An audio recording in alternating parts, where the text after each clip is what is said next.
Winston Cup, Major League Stock Car Racing, NASCAR style. The most popular form of motorsports in the world for more than a decade now. The rich history of the National Association for Stock Car Auto Racing, NASCAR, stands as a tribute to William Henry Getty France, Big Bill, the sport's founding father. It was his visionary proposal during the rough and tumble days following World War II that led to the creation of the most professional motorsport sanctioning organization in existence. It all began on the sandy Florida beaches of Daytona in the late 40s. And now NASCAR's Winston Cup Series spans the nation, much to the delight of sellout crowds and national television audiences. The spectacle of Winston Cup racing unfolds week after week to showcase some of the most competitive side-by-side, bumper-to-bumper racing ever witnessed. And there have been some memorable and classic confrontations along the way.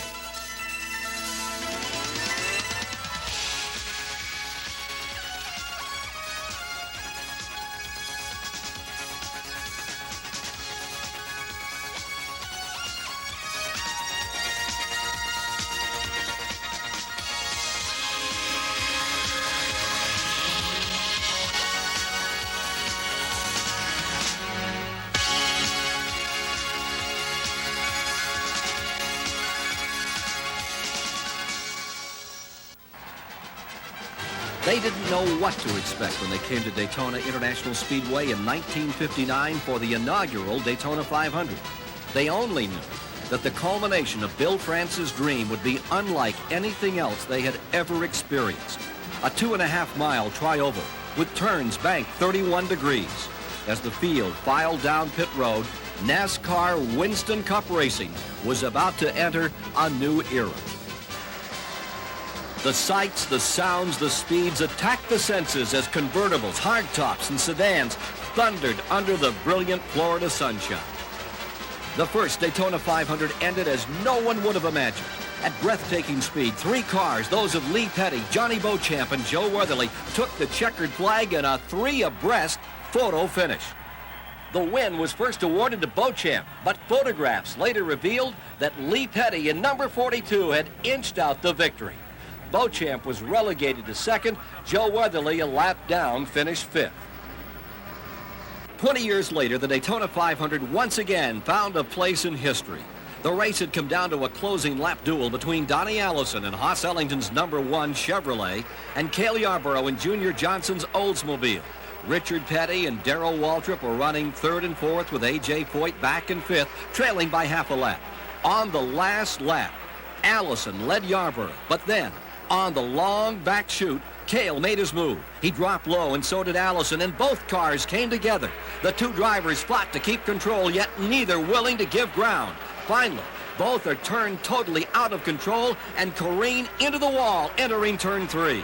Sliding down the infield, less than a mile from the checkered flag, both cars came to a halt. That gave Richard Petty the chance he needed. With a clear track in front of him, Petty raced with a finish with Darrell Waltrip in hot pursuit, desperately trying to pass, but he couldn't do it. The Petty name once again goes down in the record books as the remarkable winner of the 20th annual edition of the Daytona 500. The long limousines roll into Daytona International Speedway on July 4th, 1984, bringing to the track a very special guest. As the fans gathered in the sun for an exciting day of racing, even they couldn't predict what would happen. It evolved that the Pepsi Firecracker 400 became another classic Daytona duel. This time, Cale Yarborough and Richard Petty were the combatants. The finish came 3 laps from the end of the race. Doug Heveron experienced a spectacular crash going into turn 1. He was all right, but it was now a race back to the yellow flag between Cale and Richard Petty. Yarborough made a textbook pass around Petty, entering turn 3, but Petty wouldn't give up, and down the front chute, with sheet metal rubbing, they crossed the finish line almost as one. But it was Petty who got there first. It was another thrilling Daytona win for stock car racing's king, and for the special guest, President Ronald Reagan. Petty's 200th career win, witnessed on site by the President of the United States. Many believe that faithful day in 1984 ranks as Daytona's most thrilling moment. Others say it happened in 1976. The setting was typical. A huge crowd had gathered to watch the world's fastest stock cars, driven by the world's greatest drivers in NASCAR's biggest spectacle. Richard Brooks, David Pearson, Buddy Baker, Dave Marcus, and pole sitter Ramo Stott out of Keokuk, Iowa, made up part of the 42-car starting field. When the green flag fell, it turned into a typical NASCAR Winston Cup war.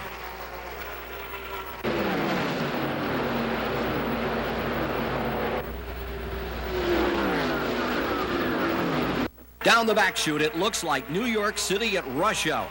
There's 190-mile-per-hour gridlock at the head of the field. The action was fast and furious, but it wasn't long before attrition began to take its toll. Tom Williams in car 38.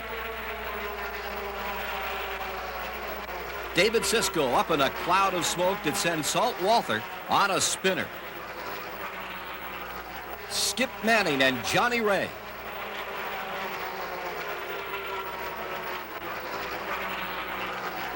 '63, Terry Blevins once again in turn 2. When the smoke cleared, the race came down to a match between two of stock car racing's greatest competitors, David Pearson in the vaunted Wood Brothers Mercury and the king Richard Petty in his Dodge. The white flag, one more lap. The standing room only crowd erupts in a frenzy as Petty leads Pearson through turn 1 and 2 and out into the long back straightaway. And now Pearson unleashes the power in his 21 Mercury and screams by Petty.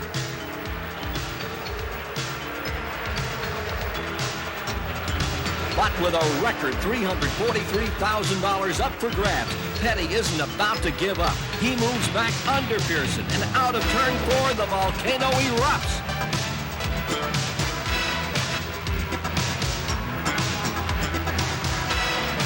Spinning and crashing down the front straightaway, Petty slides to a stop just feet from the finish line. And he can't get the number 43 Dodge restarted. Pearson's battered machine is still running, and he limps by a stalled Richard Petty at 30 miles an hour to take the checkered flag and win his first Daytona 500.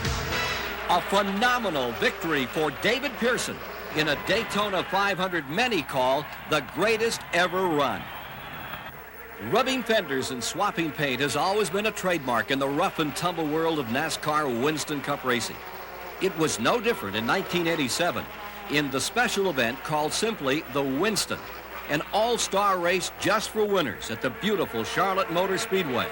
And it had a new format which called for a 10-lap trophy dash to the finish. It was 10 of the most fiercely contested laps ever seen on any racetrack. Lap 1, Jeff Bodine and Bill Elliott make contact in the first turn.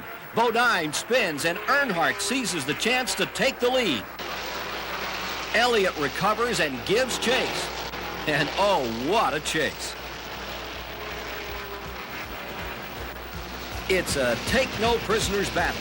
Elliott presses Earnhardt through every turn of the racetrack, but Dale holds ground.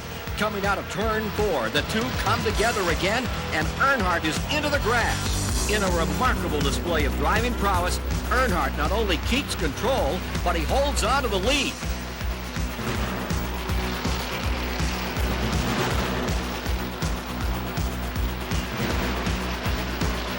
Relentlessly, Elliott tries to get by Earnhardt. He tries the outside in turn 4, but both cars drift high. Terry Labonte moves alongside of Earnhardt, but again, Earnhardt will not surrender.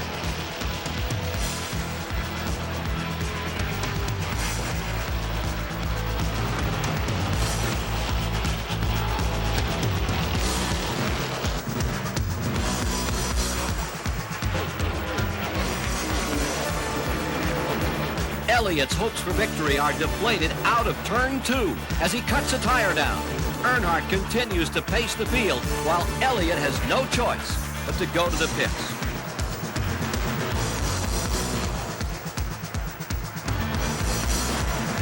With Labonte in tow, Earnhardt takes the victory. It's unquestionably the most exciting race in the brief history of the Winston and firmly establishes it as the crowd-pleasing event it was designed to be. Tight racing and close finishes have become synonymous with NASCAR and the Winston Cup circuit. It was once again evident in 1977 at the Alabama International Motor Speedway in Talladega, Alabama. A track with a reputation of speed and unpredictability.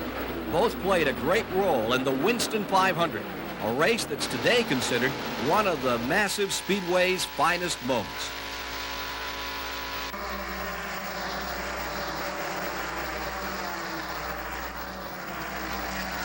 You're in the car of Richard Brooks as the field comes up to speed. Drivers jockey for position as they move down. They're running 3 abreast. As they thunder around this 2.6-mile tri-oval, the field begins to feel the bite of NASCAR's largest superspeedway. A.J. Foyt blows an engine going into turn 3. Out of control at over 200 miles an hour, Foyt slides into turn 4 as the field scatters to avoid him. Pearson drops way down to the apron to get by Foyt as he finally comes to a rest. Turn 2 claims the number 18 Dodge of Joe Frisson. He comes to a stop in the middle of the track as a pack of cars tear onto him. Bobby Allison hits the dirt and is on the outer edge of control.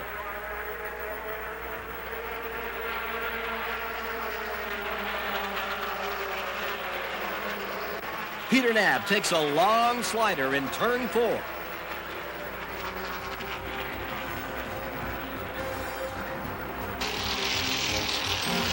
The last lap of the Winston 500 is tradition. It's a shootout. A quartet has to decide it all here.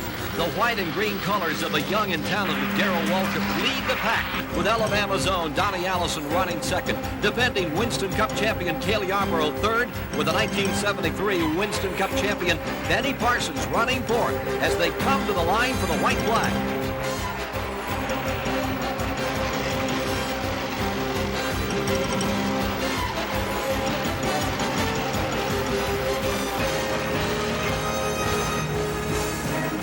Waltrip drops low in turn 1 as he tries to break away from the draft.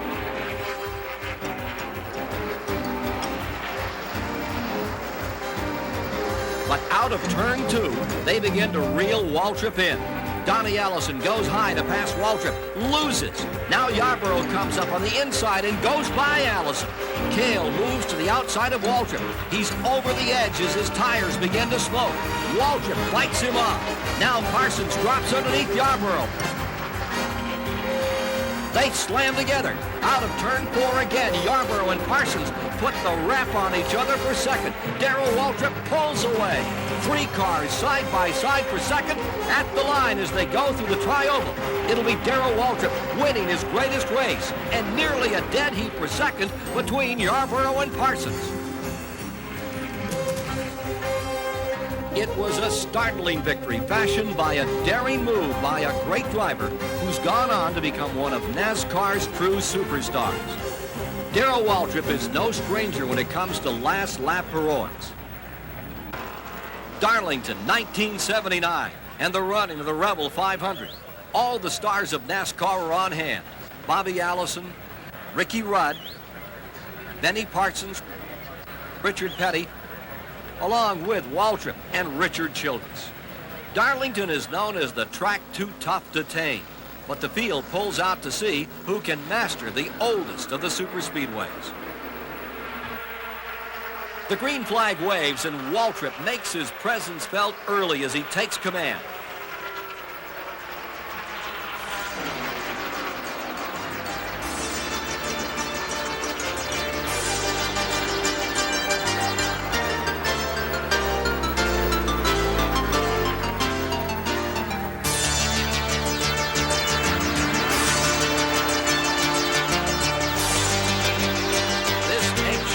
Demands constant attention.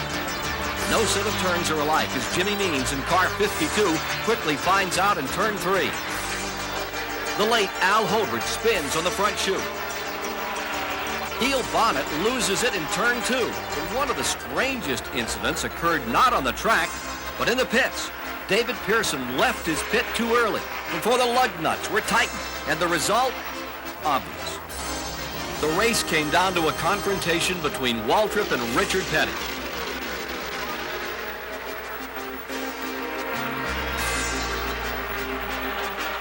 With 1 lap to go, Waltrip has his hands full. Petty makes his move down the back straightaway and takes the lead away.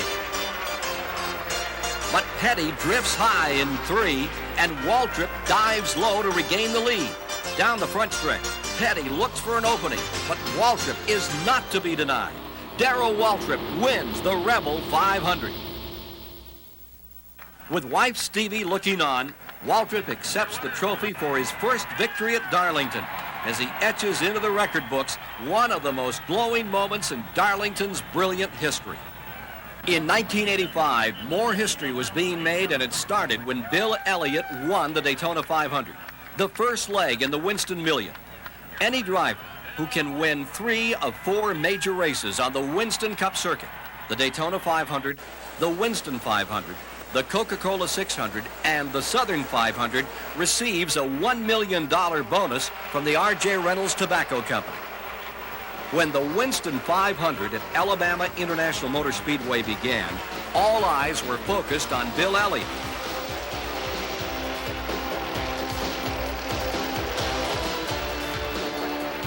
But trouble struck early. A puff of smoke from the number 9 Ford. A broken oil line sends Elliott out of competition and into the pits. As others took command, the crew worked furiously, trying to get Bill back into the race, and he was falling further behind. Work on Elliott's car was done, and he left the pits. His hopes seemed to have... But Elliott began one of the most stirring comebacks in Cup history. In a race that saw only 2 caution flags for 8 laps, Elliott made up the lost laps under green and then chased down race leader Cale Yarborough.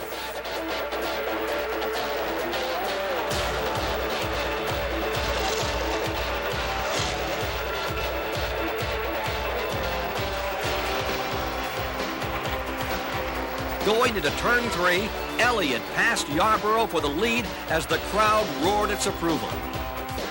A late caution flag sent both drivers into the pits. Crews go to work on both machines.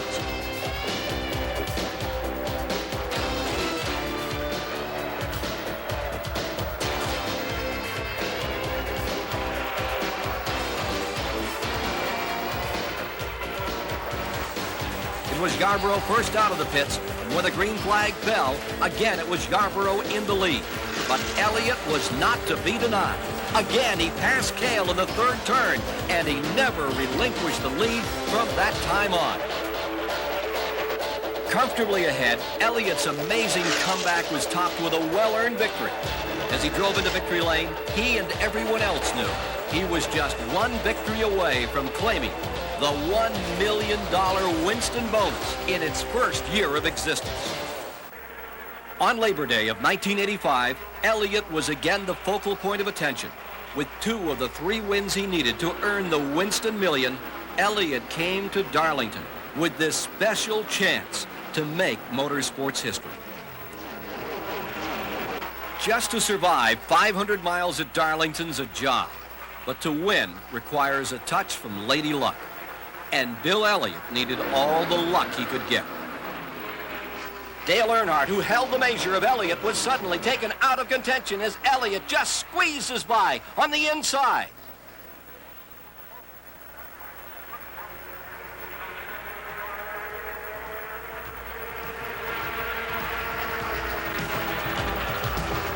Then it was Cale Yarborough's turn as he surged past Elliott with an awesome display of power.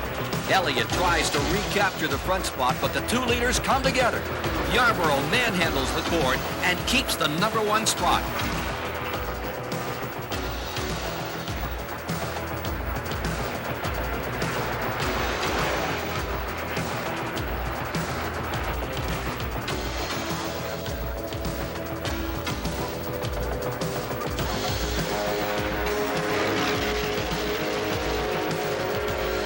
Elliott continues to keep the pressure on Yarborough. In turn 4, Yarborough's power steering fails in a plume of smoke, and once again, Elliott squeaks by, just missing Cale.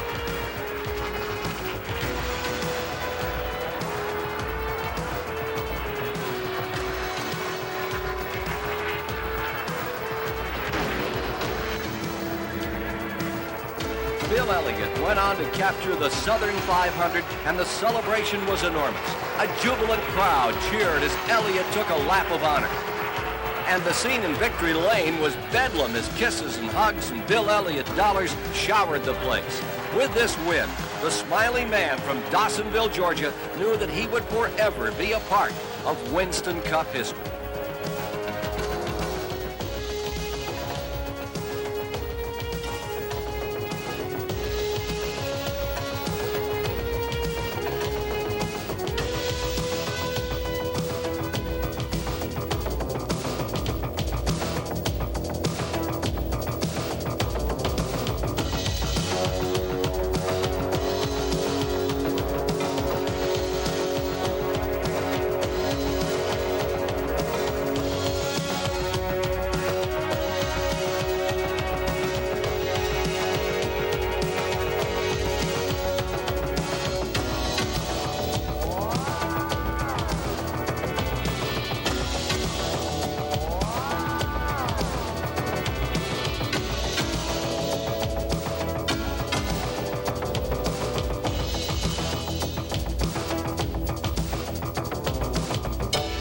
A few of the great moments in NASCAR, a few of the milestones that measure the growth of the most successful sanctioning body in motorsports.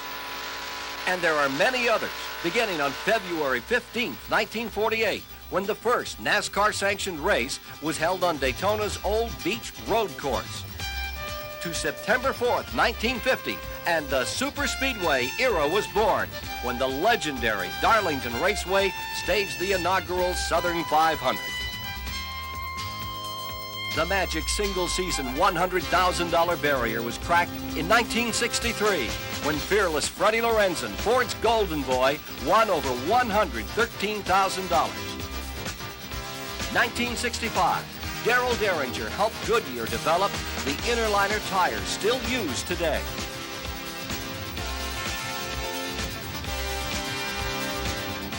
Buddy Baker became the first driver ever to tour a closed course at better than 200 miles an hour. Alabama International Motor Speedway, March 24th, 1970. The R.J. Reynolds Tobacco Company and NASCAR joined forces to announce the Winston Cup Series in 1970, a move that actually opened the sport's doors to non-automotive sponsors.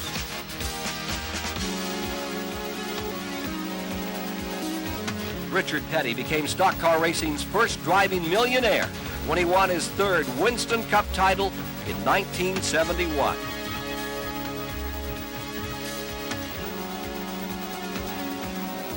The most historic changing of the guard in motorsports took place when NASCAR founder Bill France Sr. retired as president in 1972, turning over the controls to Bill France Jr.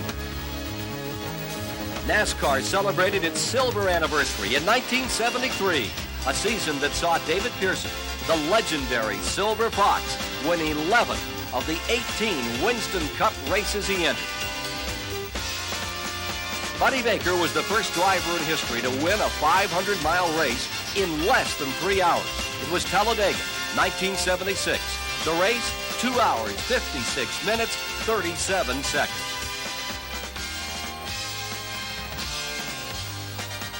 Since 1976, NASCAR's Winston Cup Series has been the most popular form of motorsports in the world. Cale Yarborough was the first and only driver to win 3 consecutive Winston Cup titles, 1976, 77, and 78. In 1979, Richard Petty won his unprecedented 7th Winston Cup championship, but it was close, edging Darrell Waltrip by a scant 11 points. An impressive winning mark was established in 1985 when Dale Earnhardt, Darrell Waltrip, and Bill Elliott all won more than $1 million in one season.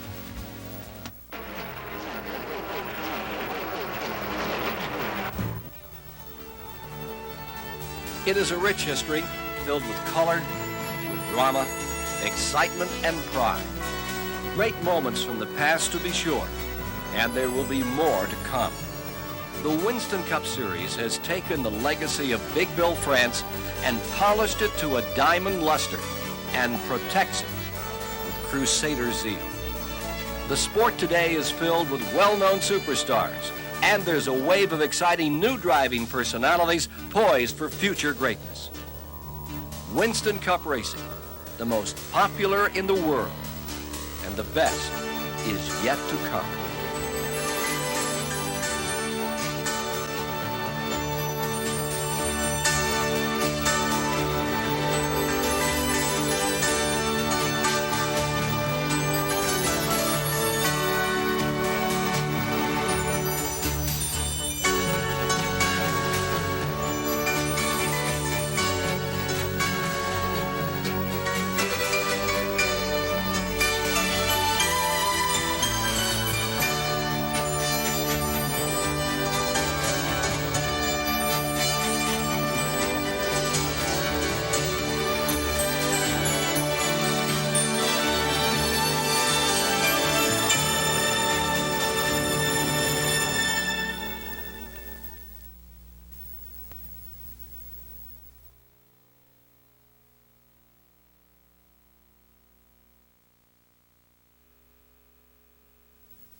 Follow the exciting story of stock car racing from the early days of NASCAR races on the sandy beaches of Daytona to the high bank turns of Talladega in a 90-minute home video. The history of NASCAR and the Winston Cup. To order your copy, send $19.95 plus 4 end flaps from 2 cartons of Winston cigarettes. Send them to NASCAR Historical Video, Post Office Box K, Daytona Beach, Florida, 32015. Include $2.25 for shipping and handling. The history of NASCAR and the Winston Cup. 90 minutes of action guaranteed to make you wish tomorrow was race day.